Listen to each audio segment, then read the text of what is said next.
Em meio ao turbilhão da Segunda Guerra Mundial, uma questão estratégica assombrava os aliados, representando um dos maiores desafios logísticos e táticos da história militar. Como levar milhares de homens e toneladas de material de guerra de forma rápida e em massa diretamente às praias inimigas, muitas vezes sob fogo pesado? Essa era a chave para a vitória em múltiplos teatros de operações. Um quebra-cabeça logístico que até então não possuía uma solução eficaz ou amplamente aplicável. As operações anfíbias, essenciais para projetar poder em continentes e ilhas distantes, eram notoriamente complexas e perigosas. Métodos existentes frequentemente envolviam o transbordo de tropas para pequenos botes em águas mais profundas, seguidos por uma longa e exposta jornada até a costa, ou o uso de barcaças que não conseguiam chegar diretamente à areia, forçando os soldados a desembarcar na água, vulneráveis ao fogo inimigo e à correnteza. A cada desembarque, o tempo de exposição dos soldados era prolongado, e a capacidade de transportar veículos e suprimentos pesados era severamente limitada, resultando em altas baixas e um ritmo de avanço inaceitável. O ano de 1942 marcou um ponto de virada crucial na guerra, intensificando a urgência por uma solução. Com a entrada dos Estados Unidos no conflito, a necessidade de combater em múltiplos frontes do vasto e desafiador Teatro do Pacífico, com suas inúmeras ilhas fortificadas e recifes de coral, às costas europeias que exigiam uma eventual invasão em larga escala, tornou-se premente. As forças aliadas precisavam de uma capacidade ofensiva que lhes permitisse desembarcar tropas e equipamentos em qualquer tipo de costa, superando barreiras naturais e defesas inimigas entrincheiradas. A lacuna crítica em operações anfíbias eficazes estava clara. Sem ela, qualquer estratégia de avanço seria paralisada pela incapacidade de estabelecer e sustentar cabeças de praia. As primeiras experiências de combate, como os desembarques em Guadalcanal, revelaram a brutalidade e as deficiências dos equipamentos disponíveis, sublinhando que a simples coragem dos soldados não era suficiente sem as ferramentas adequadas para o trabalho. Foi nesse cenário de urgência e frustração que emergiu Andrew Higgins, um construtor de barcos de Nova Orleans. Ele não era um oficial de alta patente ou um engenheiro naval renomado nos círculos militares tradicionais, mas sim um visionário prático, um homem conhecido por sua personalidade independente e por uma teimosia inabalável em seus projetos. Higgins havia construído sua reputação e sua fortuna projetando e fabricando barcos especializados para operações em pântanos e águas rasas, para a indústria madeireira e petroleira da Louisiana. Essa experiência prévia o dotou de um conhecimento prático inestimável sobre a navegação em condições difíceis e a construção de embarcações robustas e de fácil manutenção. Sua proposta, que muitos consideravam uma rampa de madeira insana na proa de um barco raso, desafiava a ortodoxia naval da época. A ideia era radical em sua simplicidade. Uma embarcação capaz de se aproximar da praia em águas extremamente rasas e, em seguida, baixar uma rampa frontal para permitir que tropas e veículos desembarcassem diretamente na areia, eliminando a necessidade de transbordo e reduzindo drasticamente o tempo de exposição ao fogo inimigo. O conceito, que viria a ser conhecido como LCVP ou Landing Craft Vehicle Personnel, gerou curiosidade e, em muitos casos, ceticismo inicial. Como um barco feito principalmente de madeira, com uma proa aberta e um design aparentemente rústico, poderia ser a solução para um problema militar de tamanha magnitude. As primeiras imagens e esboços do LCVP contrastavam fortemente com os navios de guerra de aço e as tecnologias complexas que dominavam o pensamento militar da época. No entanto, a simplicidade do design de Higgins escondia uma genialidade funcional, uma ferramenta que prometia transformar a guerra anfíbia. Sua eficácia seria comprovada nos campos de batalha mais brutais do mundo, do Pacífico à Europa. Anos mais tarde, o general Dwight D. Eisenhower, comandante supremo das forças aliadas na Europa, sintetizaria a importância dessa embarcação com uma declaração poderosa e inequívoca. Foi a ferramenta que venceu a guerra. Esta afirmação, vinda de um líder de sua estatura, sublinhava não apenas o sucesso do LCVP, mas também a profunda transformação que ele operou na capacidade de projeção de poder dos aliados. Andrew Higgins, o homem por trás do que viria a ser o Landing Craft Vehicle Personnel, ou LCVP, era uma figura singular, cuja trajetória se distanciava dos engenheiros navais e estrategistas militares que dominavam o cenário da época. Nascido no Nebraska em 1886, Higgins era um empreendedor autodidata, com uma paixão inata por barcos e uma visão pragmática para a construção. Sua formação não veio de universidades de engenharia naval, mas sim das margens lamacentas do rio Mississippi e dos pântanos da Louisiana. Ele estabeleceu sua empresa, a Higgins Industries, em Nova Orleans, inicialmente focada na construção de barcos de patrulha para a guarda costeira e, mais tarde, em embarcações especializadas para as indústrias madeireira e petrolífera que operavam em águas rasas e pantanosas. Essa experiência o forçou a desenvolver designs que eram simultaneamente robustos, eficientes e capazes de operar em condições extremas e geografias desafiadoras. Sua personalidade era tão marcante quanto os seus designs. Conhecido por sua teimosia lendária e uma ética de trabalho implacável, Higgins não se intimidava com o ceticismo ou a burocracia. Ele acreditava firmemente na experimentação e na solução de problemas através da engenhosidade prática. Essa mentalidade, forjada em um ambiente onde a funcionalidade superava a formalidade, dotou-o de um conhecimento empírico inestimável sobre hidrodinâmica em águas rasas, resistência de materiais e a importância da facilidade de reparo em campo. Ele compreendia que para um barco ser verdadeiramente útil em um ambiente de trabalho ou de guerra, ele precisava ser simples, durável e adaptável.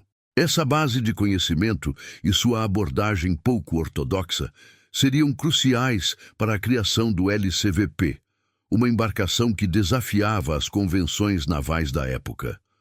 Os estaleiros de Nova Orleans, sob a liderança de Higgins, transformaram-se em um epicentro de inovação e produção frenética. Longe dos grandes arsenais navais do governo, a Higgins Industries era uma operação industrial em expansão, impulsionada pela demanda por seus designs especializados. Relatos da época descrevem um ambiente de atividade incessante.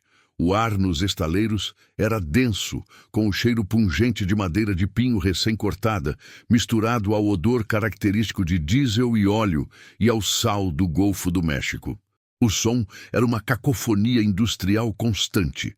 O ritmo martelante de centenas de martelos pneumáticos e manuais batendo na madeira, o clangor metálico de ferramentas e chapas sendo moldadas, e o chiado e as chamas brilhantes das soldas elétricas que uniam as poucas partes metálicas da embarcação. Trabalhadores, muitos deles mulheres e minorias que haviam sido historicamente excluídas de outras indústrias, operavam máquinas de corte, montavam cascos e instalavam motores em um ritmo alucinante. A capacidade de Higgins de mobilizar uma força de trabalho diversificada e dedicada foi um fator-chave para o sucesso de seus estaleiros. Em seu auge, a Higgins Industries empregava dezenas de milhares de pessoas, operando 24 horas por dia, 7 dias por semana. Era um centro de produção, onde a teoria dava lugar à prática, e cada embarcação era construída com uma urgência palpável, impulsionada pela necessidade premente da guerra. Os estaleiros de Nova Orleans não eram apenas locais de produção, tornaram-se o epicentro onde a visão de um homem teimoso estava sendo traduzida em uma ferramenta de guerra em uma escala sem precedentes, fundamental para o esforço aliado. A filosofia de design de Higgins, incorporada no LCVP, era uma ruptura radical com a tradição naval. Seus princípios eram fundamentados na simplicidade, funcionalidade e adaptabilidade. O primeiro e mais distintivo elemento era o casco raso. Ao contrário dos navios de guerra convencionais, que exigiam águas profundas para operar, o LCVP foi projetado para navegar em profundidades mínimas, permitindo que ele se aproximasse diretamente da costa, superando recifes de coral e bancos de areia que paralisariam outras embarcações. Essa característica era vital para os desembarques em ilhas do Pacífico e para a invasão de praias europeias. O segundo princípio revolucionário era a proa aberta, com a rampa frontal de descida. Antes do LCVP, os soldados eram forçados a pular dos lados dos barcos ou sobre a proa, muitas vezes em águas profundas, sob fogo inimigo, aumentando drasticamente o tempo de exposição e o risco de afogamento. A rampa frontal de Higgins eliminava essa vulnerabilidade, permitindo um desembarque rápido e direto na areia. A rampa era simples em sua engenharia, operada por um guincho manual ou elétrico, e podia ser baixada em questão de segundos. Crucialmente, a escolha da madeira compensada como material principal para o casco, em vez do aço predominante em outras embarcações militares, era uma decisão estratégica e logística. Embora inicialmente vista com ceticismo por alguns, a madeira oferecia vantagens inegáveis. Ela era mais barata e mais fácil de obter em grandes quantidades do que o aço durante a guerra. A construção em madeira permitia uma produção em massa incrivelmente rápida, pois exigia menos mão de obra especializada em soldagem e metalurgia. Além disso, a madeira era mais fácil de reparar em campo, usando ferramentas e materiais básicos, uma vantagem crítica em zonas de combate remotas, onde estaleiros complexos eram inexistentes.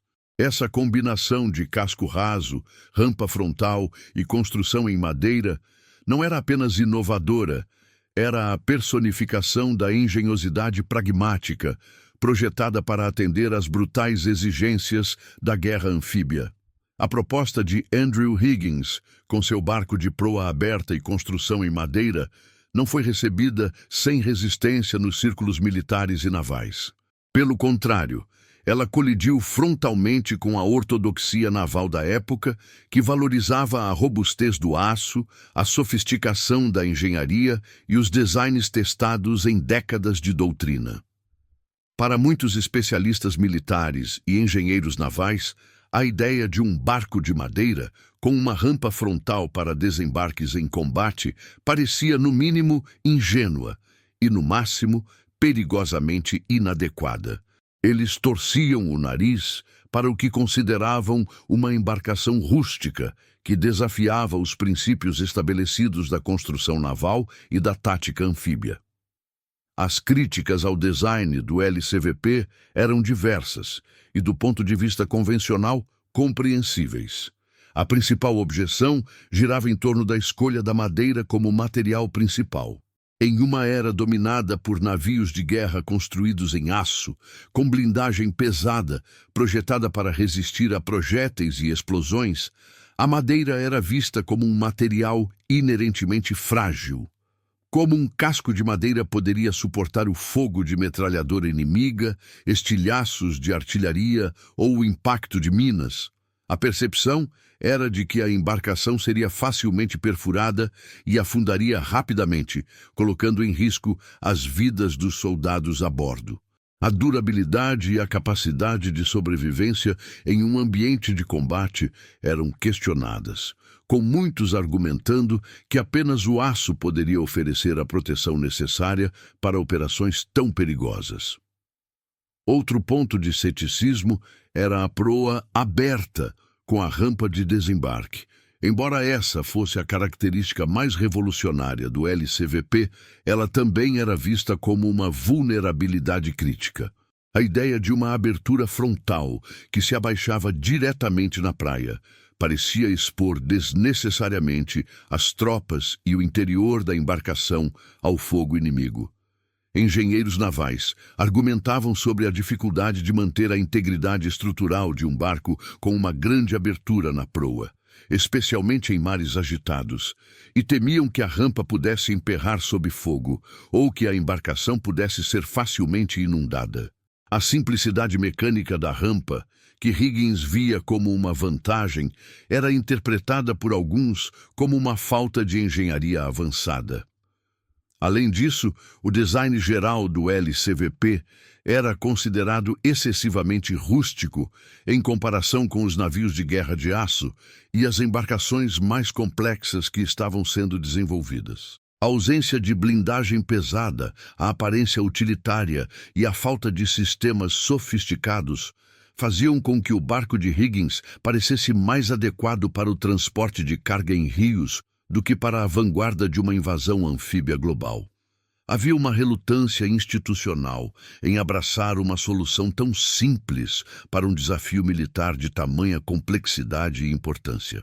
A burocracia militar, muitas vezes avessa a inovações que não se encaixavam nos moldes estabelecidos, inicialmente resistiu à adoção em massa do LCVP, preferindo apostar em designs mais convencionais ou em modificações de embarcações existentes.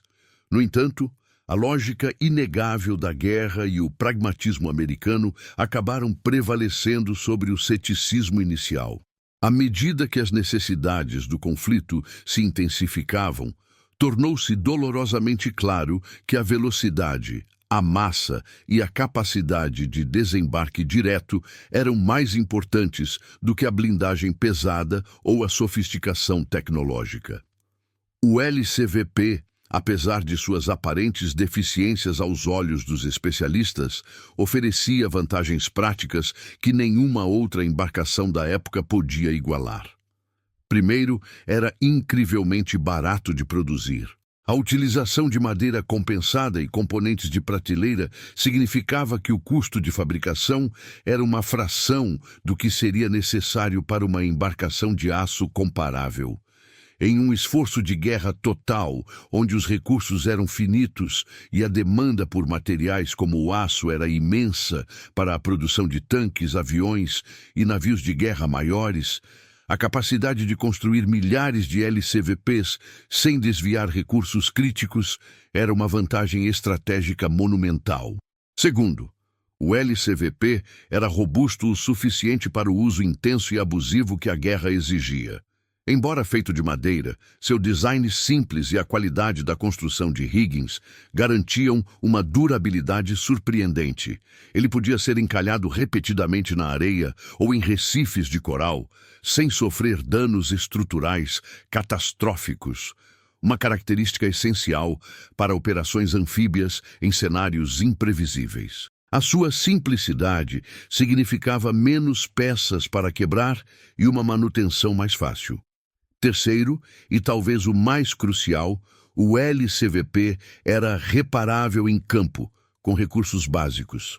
Em ilhas remotas do Pacífico ou em praias recém-conquistadas na Europa, onde estaleiros completos e equipamentos de soldagem complexos eram inexistentes, a capacidade de consertar um barco danificado com madeira, pregos e ferramentas simples era inestimável.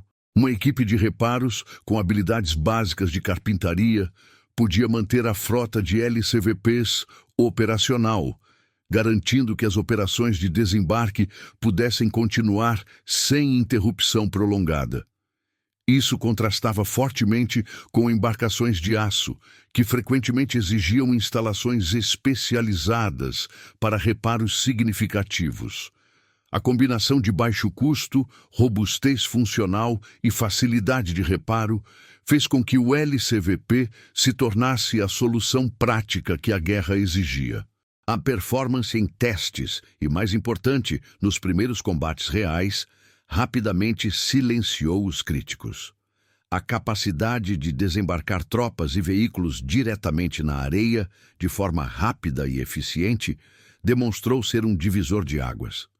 O pragmatismo americano, focado no que funcionava sob as brutais exigências do campo de batalha, abraçou o LCVP, transformando uma rampa de madeira insana na espinha dorsal da mobilidade anfíbia aliada. A visão de Andrew Higgins, aliada à capacidade industrial americana, transformou-se rapidamente em uma avalanche de produção que viria a redefinir as operações anfíbias em escala global.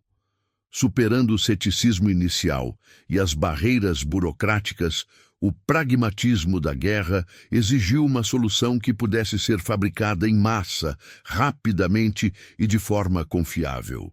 Os estaleiros de Nova Orleans e outros que logo foram licenciados para replicar o design responderam a essa demanda com uma intensidade industrial sem precedentes. A simplicidade do design do LCVP, sua construção predominantemente em madeira compensada, e a utilização de componentes padronizados permitiram a implementação de métodos de linha de montagem que eram mais comuns na indústria automobilística do que na construção naval da época. Essa abordagem inovadora, combinada com uma força de trabalho mobilizada que incluía um número significativo de mulheres e minorias, operando em turnos contínuos, 24 horas por dia, 7 dias por semana, foi a chave para a escala da produção. O resultado foi um feito logístico extraordinário. Mais de 20.000 LCVPs foram construídos durante a Segunda Guerra Mundial. Este número colossal não apenas sublinha a escala monumental do esforço de guerra aliado, mas também a confiança depositada nesta embarcação aparentemente simples. Para se ter uma ideia da magnitude, isso significava que, em média, mais de 10 LCVPs eram produzidos por dia, todos os dias, durante os anos cruciais do conflito. Essa capacidade de produção em massa garantiu que as forças aliadas tivessem uma frota anfíbia vasta e constantemente reabastecida, capaz de sustentar operações em múltiplos teatros de guerra simultaneamente, desde as ilhas remotas do Pacífico até as costas europeias. Sem essa capacidade de fabricação em larga escala, a estratégia aliada de projeção de poder através de desembarques anfíbios não teria sido viável. Cada uma dessas embarcações, com aproximadamente 11 metros de comprimento, era uma ferramenta tática de imenso poder de desembarque. Um LCVP típico era capaz de transportar cerca de 36 homens totalmente equipados, ou um jipe com sua tripulação, ou até mesmo pequenas peças de artilharia leve, como um canhão de 70 centímetros, juntamente com toneladas de munição e suprimentos essenciais. Essa versatilidade era um diferencial crucial.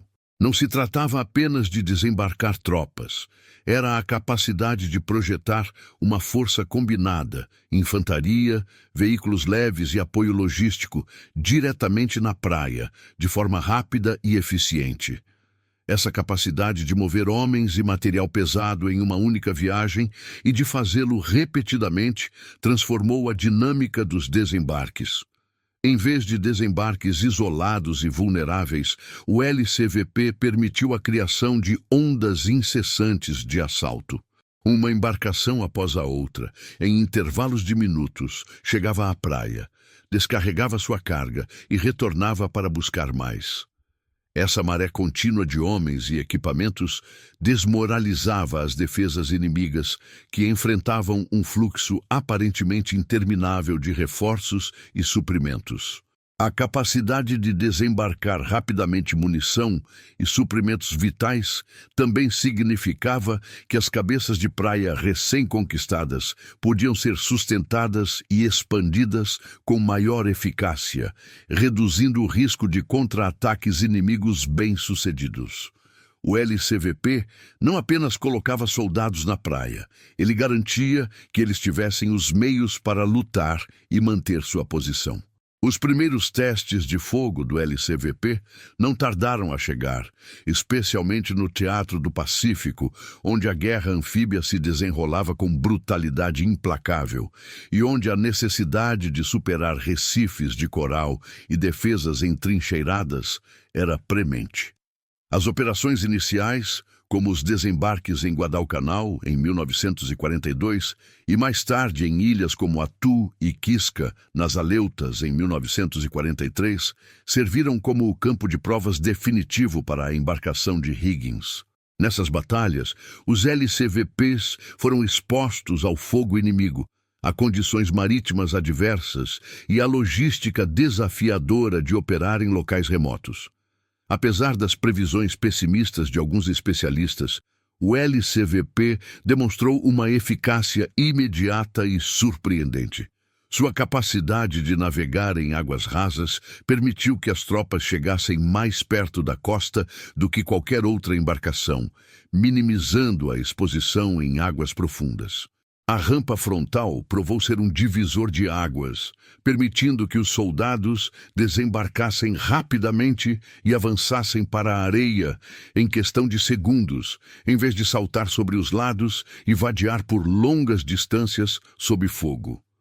Além disso, a robustez da construção em madeira, embora questionada, mostrou-se adequada para os impactos repetidos dos desembarques e a facilidade de reparo em campo manteve uma alta taxa de operacionalidade, mesmo sob as condições mais brutais.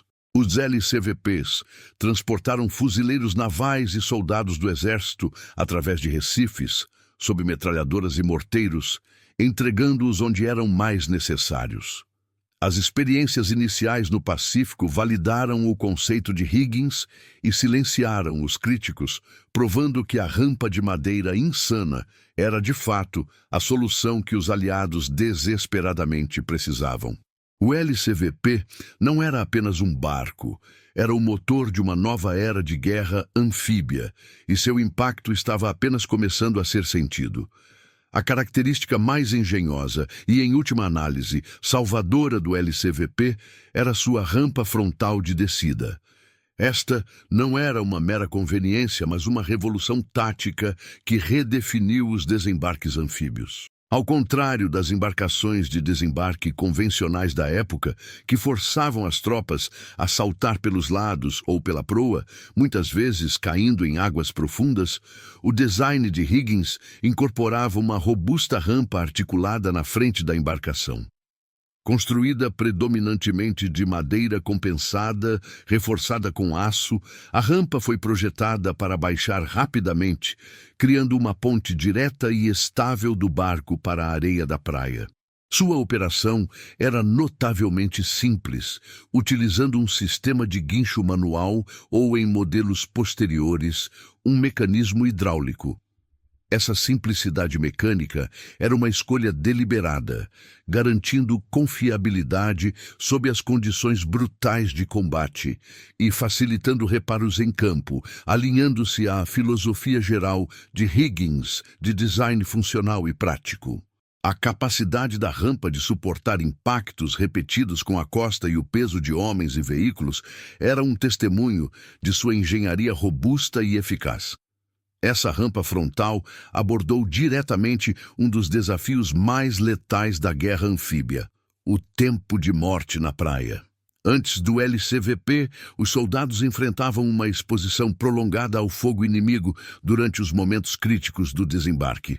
Métodos tradicionais envolviam tropas escalando os lados de botes, muitas vezes lutando para avançar em águas profundas ou esperando por embarcações mais lentas e menos manobráveis para encalhar, se é que conseguiam. Esse processo podia levar minutos, período em que estavam completamente vulneráveis a metralhadoras, artilharia e ataques de morteiros de defensores entrincheirados. O LCVP, no entanto, reduziu drasticamente essa exposição. Assim que a embarcação atingia a areia, a rampa descia instantaneamente, permitindo que as tropas corressem diretamente para a terra firme ou para a água mais rasa. Essa ação transformou o período vulnerável de minutos para meros segundos. Esses preciosos segundos, economizados na saída de cada indivíduo, traduziram-se coletivamente em centenas, se não milhares, de vidas poupadas ao longo das grandes operações. Foi uma vantagem tática que alterou fundamentalmente as taxas de baixas nos assaltos às praias. A experiência do desembarque, antes um ato de bravura quase suicida, foi transformada. Imagine a cena: um LCVP, repleto de 36 soldados tensos, avançando pela arrebentação em direção a uma praia inimiga.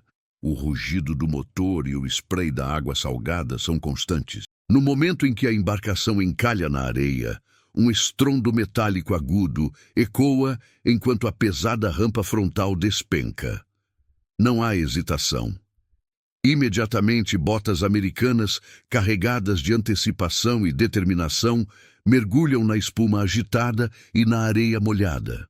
Os soldados fluem para fora, transformando-se de um alvo concentrado dentro do barco em uma força de combate dispersa na praia em questão de instantes.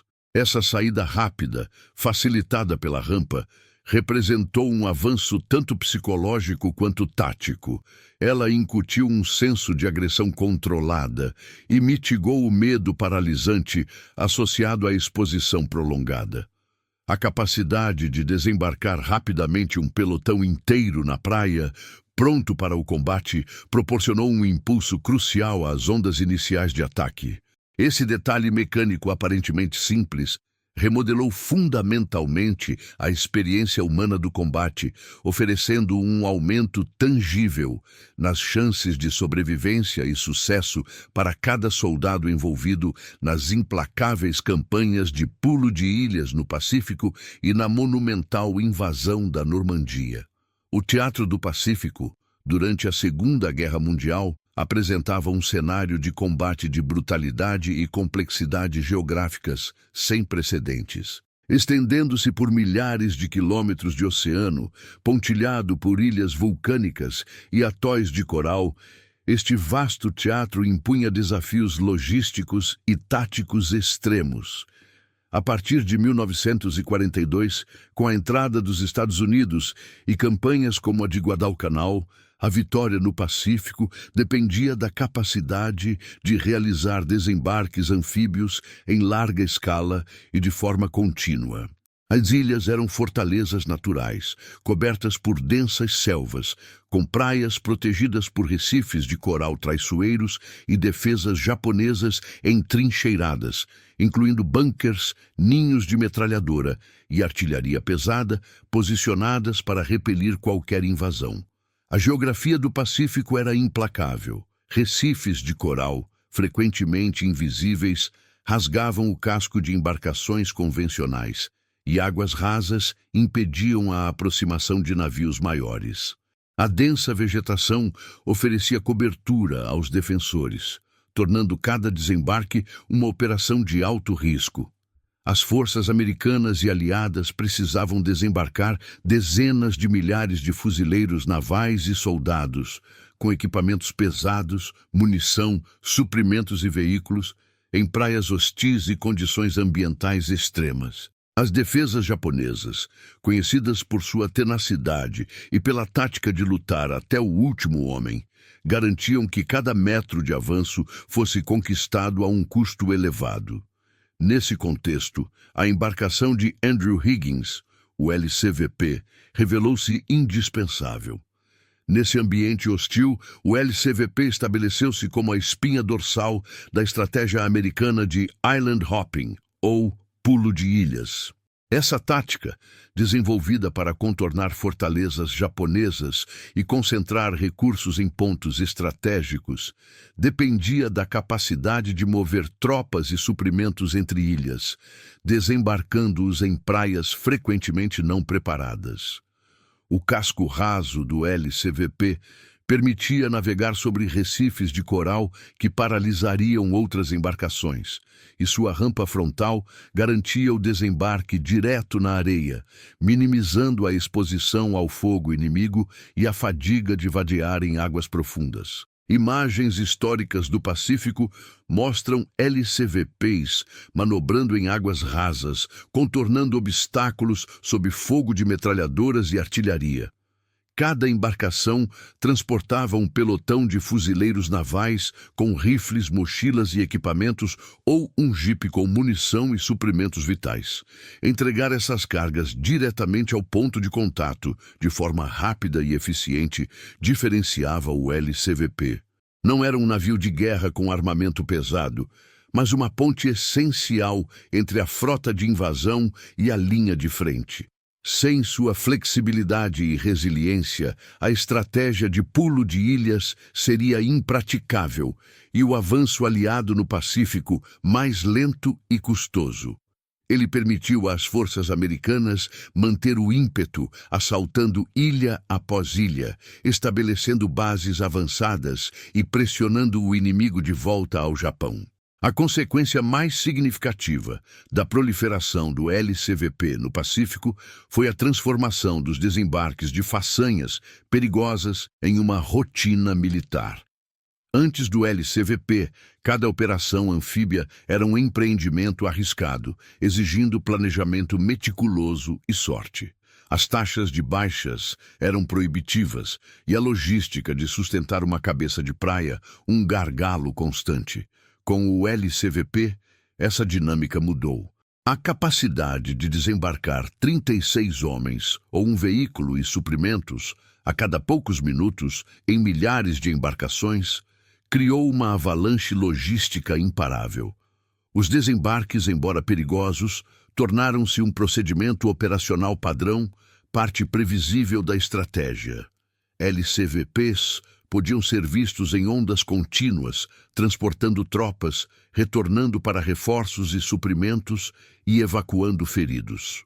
Essa mobilidade anfíbia permitiu às forças aliadas avançar implacavelmente contra o inimigo, ilha por ilha, sem a necessidade de esperar por condições ideais ou soluções improvisadas. A capacidade de projetar poder massiva e continuamente desmoralizou as defesas japonesas, sobrecarregadas por um fluxo incessante de tropas e material.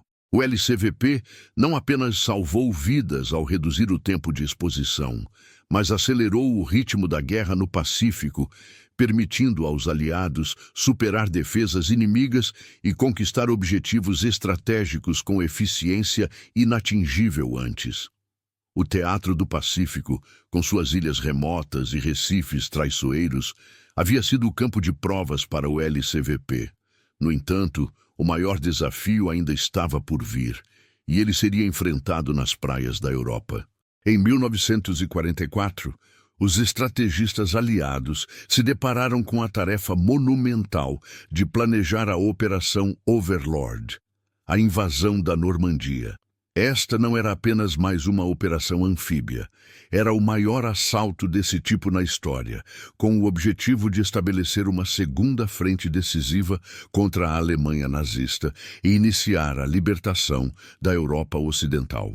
A escala do empreendimento era sem precedentes. Centenas de milhares de tropas, dezenas de milhares de veículos e milhões de toneladas de suprimentos precisavam ser transportados através do Canal da Mancha e desembarcados em uma costa pesadamente fortificada.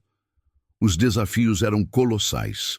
A costa da Normandia era parte do Muro do Atlântico, uma linha de defesa formidável construída pelos alemães, composta por bunkers de concreto, ninhos de metralhadoras, baterias de artilharia pesada, campos minados e uma vasta gama de obstáculos anti-desembarque, muitos deles submersos e projetados para rasgar o casco de qualquer embarcação. O clima do Canal da Mancha era notoriamente imprevisível e a necessidade de manter o segredo absoluto e o elemento surpresa era vital. As apostas eram altíssimas. Um fracasso na Normandia significaria a prolongação da guerra e um custo humano incalculável. Anos de planejamento meticuloso, coleta de informações e treinamento exaustivo foram dedicados a cada detalhe, desde a logística complexa até a coordenação de forças aéreas, navais e terrestres. O LCVP, tendo provado seu valor inestimável nas campanhas do Pacífico, foi elevado a um componente indispensável nessa grandiosa estratégia. Sua capacidade de entregar homens e equipamentos diretamente à areia, com rapidez e em massa, era a chave para superar as defesas inimigas. Na manhã de 6 de junho de 1944, o alvorecer revelou uma vasta armada no Canal da Mancha. Milhares de embarcações, incluindo centenas de LCVPs, agitavam-se nas águas revoltas, cada uma delas repleta de soldados tensos da 1ª e 29ª Divisões de Infantaria Americanas e das forças britânicas e canadenses. O LCVP tornou-se a ferramenta essencial, a espinha dorsal do assalto inicial, entregando as primeiras ondas de infantaria e veículos leves diretamente nas praias designadas: Omaha, Utah, Gold, Juno e Sword, sob fogo inimigo intenso. Sua capacidade de transportar 36 homens totalmente equipados, ou um jipe com reboque, ou até mesmo peças de artilharia leve, era crucial para estabelecer as cabeças de praia. As características do barco de Higgins foram decisivas em Normandia. O calado raso permitiu que os LCVPs se aproximassem da costa mais do que qualquer outra embarcação de desembarque, minimizando a distância que os soldados tinham que percorrer na água, um fator crítico em praias como Omaha, onde a maré subia rapidamente e os obstáculos eram numerosos. A rampa frontal, que se abria com um estrondo, permitia um desembarque quase instantâneo. Em Omaha Beach, onde o fogo defensivo alemão era devastador e as baixas iniciais foram altíssimas, cada segundo economizado pela rampa significava uma potencial vida salva e a possibilidade de os soldados se dispersarem rapidamente para encontrar cobertura, em vez de ficarem encurralados. A capacidade de produção em massa do LCVP, com milhares deles envolvidos no dia D, possibilitou as ondas de assalto contínuas, sobrecarregando as defesas e garantindo um fluxo constante de reforços e suprimentos. Sem essa capacidade volumosa de transporte, a invasão teria sido seriamente comprometida. Enquanto embarcações maiores, como os LSTs, transportavam tanques e veículos pesados, os LCVPs eram os cavalos de batalha para a infantaria e os veículos de apoio, muitas vezes liderando a carga. A experiência dos soldados dentro do LCVP, o rugido constante do motor a diesel, o cheiro de sal e combustível, a visão da costa se aproximando e o som crescente do fogo inimigo, culminava no momento em que a rampa caía e eles corriam para o caos da praia, transformando a maré da guerra. Anos mais tarde, o general Dwight D. Eisenhower, comandante supremo das forças aliadas na Europa, sintetizaria a importância dessa embarcação com uma declaração poderosa e inequívoca: foi a ferramenta que venceu a guerra. Esta afirmação, vinda de um líder de sua estatura e com uma visão panorâmica de todo o esforço de guerra, não era uma hipérbole, era o reconhecimento de uma verdade fundamental. O LCVP não venceu a guerra por meio de poder de fogo ou blindagem, mas por sua capacidade de resolver o problema estratégico mais persistente da guerra: como levar homens e material para o combate em qualquer costa, sob quaisquer condições. Desde as praias do Pacífico até as costas da África do Norte, Sicília, Itália e, finalmente, a Normandia, o LCVP permitiu aos aliados projetar poder onde e quando era mais necessário. Sua simplicidade, construção em madeira e design funcional, inicialmente vistos com ceticismo, provaram ser as maiores vantagens. Ele tornou possível o que antes parecia impossível, transformando a guerra anfíbia de uma série de façanhas arriscadas em uma rotina militar eficaz. O LCVP, um barco sem armamento próprio, tornou-se um herói silencioso, um testemunho da engenhosidade industrial americana e da solução pragmática de problemas que, em última análise, entregou a vitória. O LCVP, Uma embarcação que começou como uma ideia controversa de um construtor de barcos teimoso, culminou em uma transformação fundamental da guerra moderna. Sua influência se estendeu muito além das praias de desembarque, redefinindo a própria natureza das operações militares em larga escala. A mobilidade anfíbia americana, impulsionada pela capacidade sem precedentes do LCVP de projetar poder em qualquer costa, evoluiu para uma avalanche logística imparável. Essa avalanche não foi apenas um fator, ela foi o motor que permitiu aos aliados ditar o ritmo e a direção dos combates em múltiplos teatros, do Pacífico à Europa. A possibilidade de desembarcar tropas, veículos e suprimentos em quase qualquer ponto costeiro, independentemente da profundidade da água ou da presença de recifes, significou que os estrategistas aliados não estavam mais limitados por barreiras geográficas ou pela necessidade de portos estabelecidos. Cada praia se tornava um potencial porto de entrada, e cada ilha ou costa inimiga podia ser assaltada. Essa capacidade de desembarque em massa e contínuo desequilibrou a balança de poder. Os inimigos enfrentavam um dilema insuperável: como defender milhares de quilômetros de costa contra um adversário que podia atacar em qualquer lugar e a qualquer momento, e que podia sustentar esses ataques com um fluxo incessante de reforços e suprimentos. A resposta era que não podiam. A mobilidade anfíbia do LCVP tornou possível a estratégia de pulo de ilhas no Pacífico, permitindo que as forças americanas contornassem fortalezas japonesas e se concentrassem em objetivos estratégicos. Na Europa, ela foi a base para a Operação Overlord, o Dia D, o maior desembarque anfíbio da história, que teria sido inviável sem a capacidade de transportar centenas de milhares de homens e equipamentos através do Canal da Mancha. A simples prancha de madeira do LCVP, portanto, não apenas mudou o curso da Segunda Guerra Mundial, mas estabeleceu um novo paradigma para a projeção de poder militar, influenciando doutrinas navais e anfíbias por décadas após o conflito.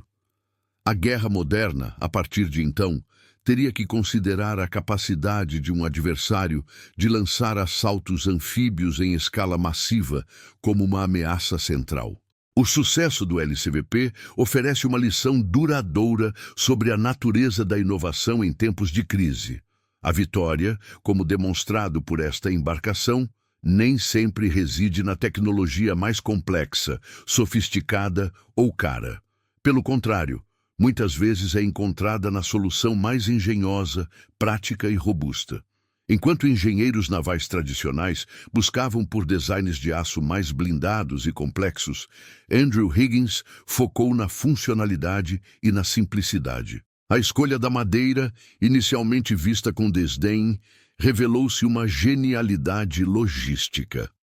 A madeira era abundante, barata e fácil de trabalhar, permitindo uma produção em massa que o aço não poderia igualar no ritmo exigido pela guerra.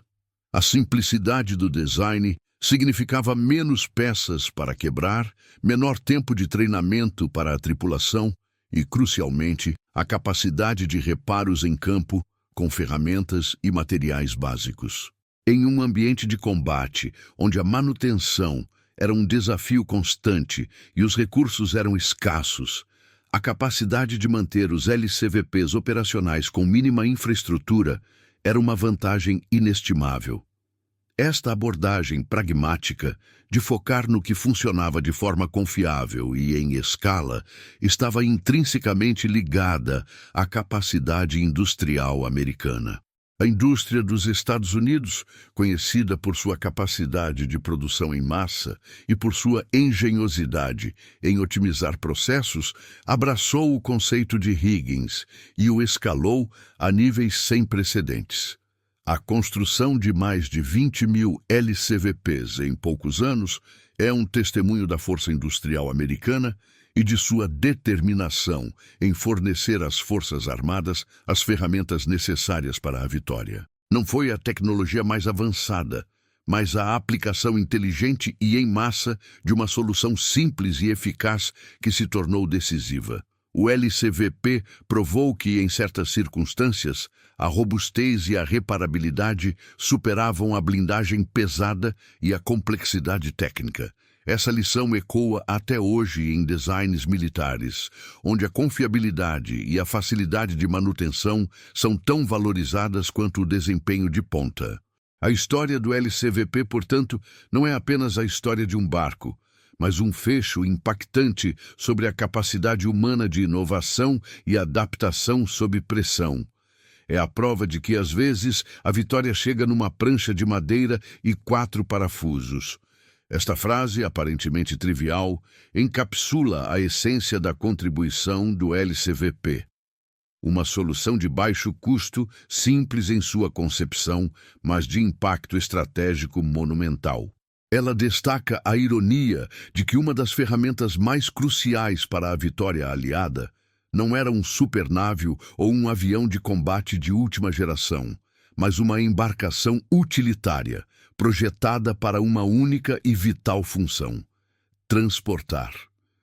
Quando a indústria americana, com sua capacidade inigualável de produção em massa e sua mentalidade focada em soluções práticas, decide resolver um problema, o mar obedece. Essa obediência não é literal, mas uma metáfora para a superação de barreiras naturais e logísticas através da engenhosidade e do esforço industrial concentrado. O LCVP se tornou um símbolo silencioso dessa determinação, um testemunho da capacidade de transformar uma ideia insana em uma realidade que alterou o curso da história. Sua silhueta, com a rampa frontal baixada e soldados correndo para a praia, permanece uma das imagens mais icônicas e duradouras da Segunda Guerra Mundial. É uma lembrança de que, mesmo em meio à grandiosidade dos conflitos globais, as soluções mais impactantes podem vir das mentes mais inesperadas e dos designs mais humildes. O legado do LCVP, o barco que venceu a guerra, é um tributo à engenhosidade, à persistência e à força industrial que moldaram o século XX e continuam a influenciar o pensamento militar contemporâneo. Ele permanece como um monumento à ideia de que a simplicidade, quando aplicada com inteligência e escala, pode mover montanhas e, de fato, fazer o mar obedecer.